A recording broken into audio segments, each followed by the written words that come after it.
इसी प्रकार राजा का छोटा बेटा भी राजकुमार चंद्रवीर भी उसी दिशा में जाता है जिस दिशा में बाकी के राजकुमार गए थे।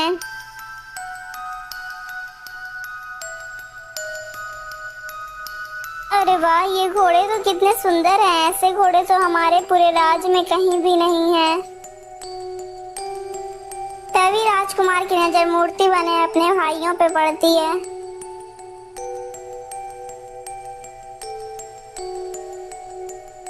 अरे ये तो तीनों मेरे भाई हैं, लेकिन इन तीनों को तो किसी ने पत्थर का बना दिया। हे भगवान, ये क्या अनर्थ हो गया। मेरे भाइयों को किसी ने पत्थर बना दिया। तुम्हारे भाइयों को मैंने ही पत्थर बनाया है, लेकिन मेरे भाइयों को आपने पत्थर क्यों बनाया है। फिर वो साधु राजकुमार चंद्रवीर को सारी कहानी सुनाता है और उससे भी वही शर्त रखता है जो बाकी राजकुमार से रखा था। राजकुमार चंद्रवीर भी एक घोड़े पर सवार होता है और निकल पड़ता है। राजकुमार चंद्रवीर भी उसी जंगल में पहुंचता है। तब वो देखता है एक बड़ा सा तालाब अपने पानी से 3 छोटे छोटे तालाब को भर रहा है। ये दृश्य देखने के बाद राजकुमार चंद्रवीर उस दृश्य को चुपचाप देखते ही रह जाता है। कुछ ही देर में वो तीनों तालाब उस बड़े तालाब से भर जाते हैं और वो बड़ा तालाब कुछ ही देर में खाली हो जाता है। यह सब देखकर राजकुमार वापस साधु के पास चला जाता है और साधु के पूछने पर भी वह राजकुमार कुछ नहीं बता पाता, तो वो भी पत्थर की मूर्ति बन जाता है। और उधर राजा के चारों बेटे एक एक करके गायब हो जाते हैं। इसीलिए राजा को बहुत चिंता होने लगी थी। लेकिन मंत्री जी, ऐसा कैसे हो सकता है। मेरे चारों बेटे एक एक कर गायब हो गए, लेकिन ऐसा कैसा हो सकता है। आखिर वो लोग कहाँ चले गए। वो चारों जरूर कोई मुसीबत में पड़ गए होंगे। मंत्री जी, हम दोनों कल ही उन चारों को ढूंढने के लिए निकलेंगे। अगले ही दिन दोनों राजा और मंत्री जंगल की ओर निकल पड़ते हैं।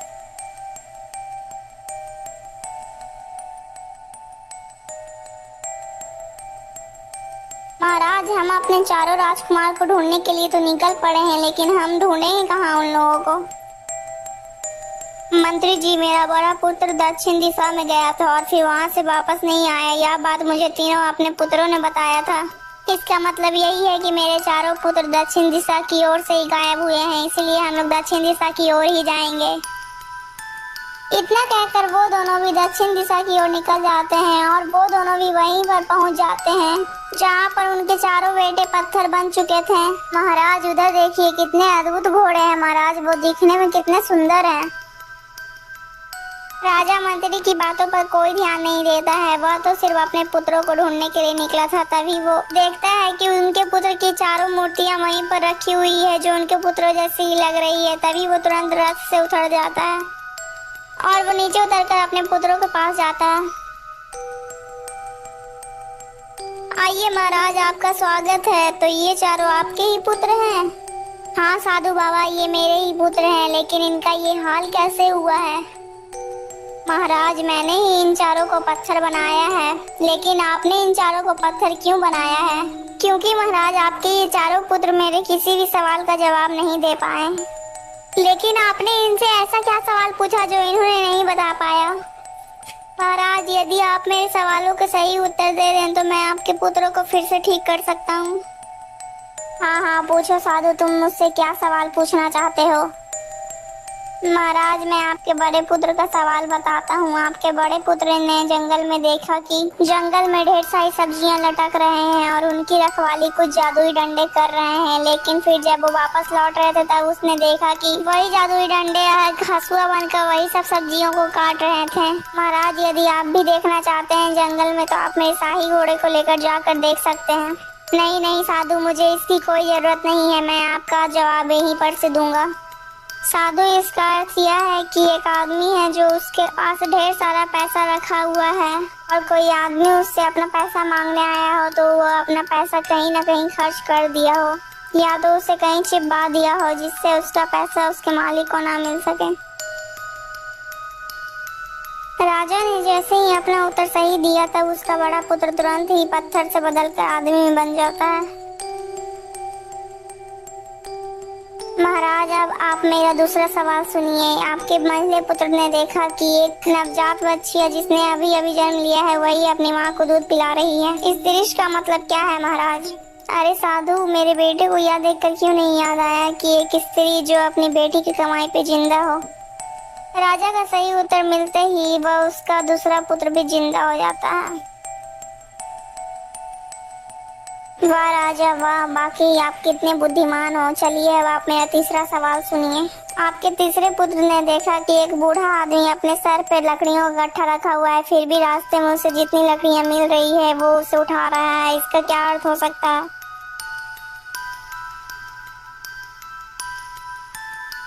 साधु, इसका अर्थ यह निकलता है कि जो आदमी के पास भरपूर धन हो या भरपूर कुछ भी हो, लेकिन उसको अपने धन से कोई संतुष्टि ना हो और उनको हमेशा और ज्यादा की इच्छा बनी रहती हो।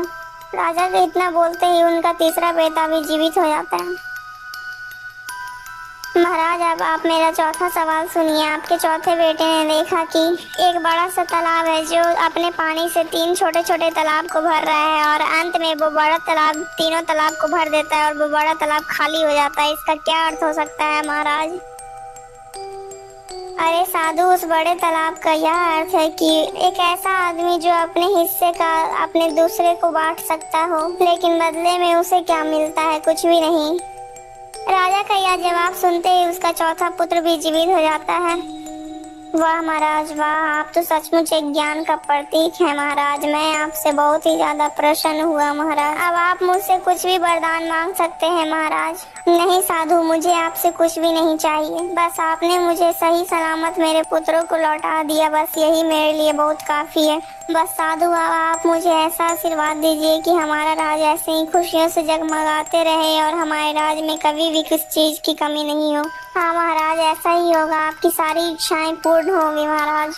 इतना बोलकर वो साधु वहाँ से गायब हो जाता है और फिर वो राजा और उनके चारों बेटे भी वहाँ से निकल पड़ते हैं। दोस्तों, अगर आपको ये वीडियो अच्छी लगी तो प्लीज वीडियो को लाइक करके चैनल को सब्सक्राइब कर दीजिएगा। दोस्तों आपको इस कहानी से क्या शिक्षा मिली कमेंट में जरूर बताइएगा दोस्तों। और हाँ दोस्तों, इस वीडियो का पार्ट 1 और पार्ट 2 हमारे चैनल में है, आकर जरूर देखिएगा दोस्तों। ऐसी और कहानी देखने के लिए हमारे चैनल के साथ जुड़े रहिएगा।